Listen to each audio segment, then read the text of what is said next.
네, 2020년 11월 23일 해외선물 시장 살펴보도록 하겠습니다.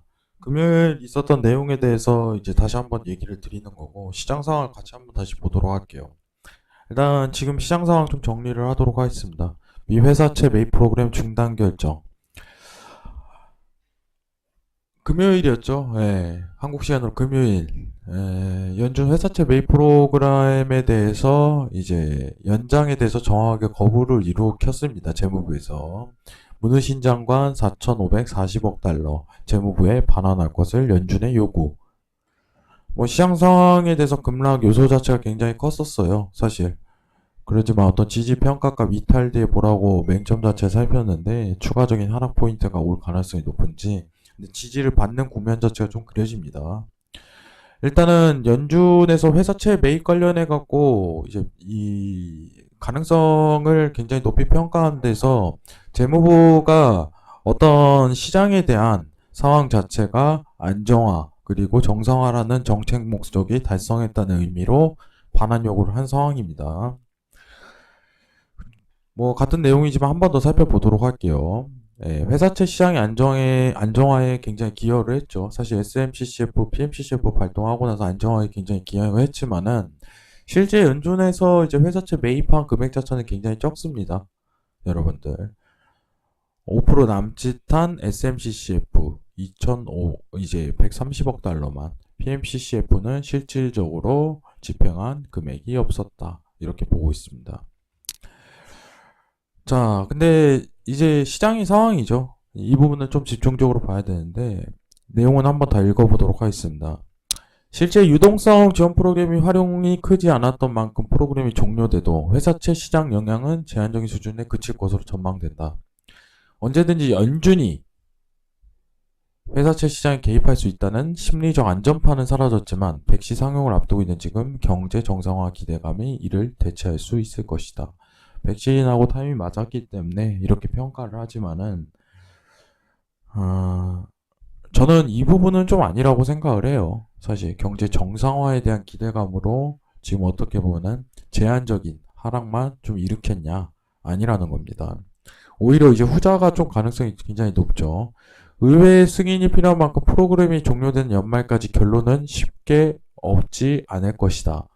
다만 연준은 프로그램을 유지를 바라는 만큼 바이든 당선인에 취임하고 새로운 재무부 장관이 프로그램이 재가동할 수 있는 가능성은 열려 있다. 이렇게 평가하시는 게 옳을 것 같아요. 아시겠죠?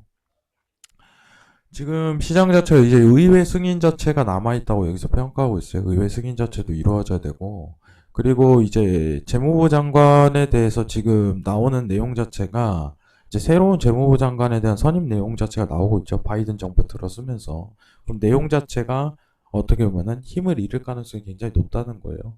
지금 시장에서 보는 거는. 어쨌든 재무부에서 거부를 했지만 재무부에서 연장을 또 다시 할 가능성이 굉장히 높다는 걸 평가하는 거겠죠. 문우신 장군이 물러날 때가 됐는데 이제 약발이 떨어진 어떻게 보면 재무부 장관이 그거 거부했다고 해갖고 이거 자체가 계속적으로 지속 연장되진 않냐. 지속 연장될 가능성이 오히려 높다고 평가를 하는 거죠. 새로운 재무부 장관이 들어오고.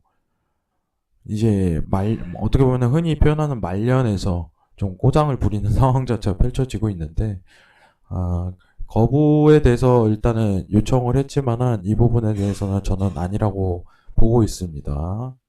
시장이 이미 그 부분이 드러났고. 자, 지금 차트 한번 보도록 할게요. 일단은 나스닥 차트입니다. 나스닥 차트.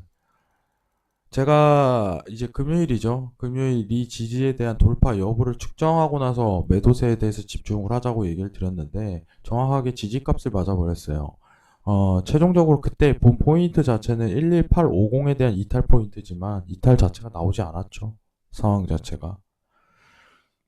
오늘은 이 채널 구간에서 다시 상승세를 일으킬 가능성이 굉장히 높을 거라고 판단하고 있습니다. 어쨌든 금요일날 일으켰던 요소 자체가 시장 반영이 굉장히 미비하고 지지에 대한 평가값을 이루었다면은 재반등에 대한 구간 자체 성립될 가능성이 굉장히 높다라고 평가하는 게 지금 시장에서 맞는 거겠죠. 단가상 왼쪽 차트와 같은 흐름도를 유지할 가능성이 높아요. 채널에 대한 박스 유지지만은 이제 지지에 대한 여부 자체를 평가하는 게 오히려 맞다고 보고 있습니다. 이 부분만 좀 집중적으로 보는 게 오히려 유리해요. 아시겠죠? 나스닥 당분간은 또 이제 굉장히 매수 구간에 대한 반복입니다. 시장에 대해서 어떻게 보면 굉장히 중요한 뉴스가 떴지만은 굉장히 미비했어요. 이탈 국면을 측정하자고 얘기 드렸던 것도 확실한 어떻게 보면 채널에 대한 하락 요소가 드러났을 시 그때부터 보자한 건데 금요일장 또한 굉장히 재미없게 끝나는 장세였습니다.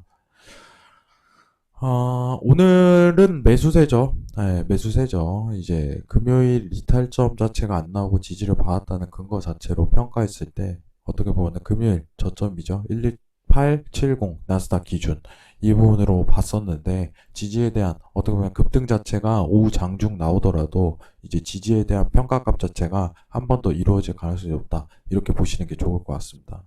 당분간 이런 박스권 구성이죠. 네, 시황이 없으니까 굉장히 불편합니다. 네, 시황이 없고 아무 내용도 없으니까 장세 또한 그렇게 흘러가는 거예요. 자, 이런 구성 자체가 계속적으로 이어질 가능성이 높으니까 여러분들 이렇게 평가하시는 게 좋을 것 같아요. 자, 오늘 시황 여기까지 마치고 다시 한번 금요일날 있었던 어떻게 보면 시황 자체는 지금 시장 분위기 자체가 다시 관망 포인트다. 예, 오히려 시장 자체가 거부를 했지만은 다시 연장할 가능성이 높다고 평가하는 분위기가 지배적입니다.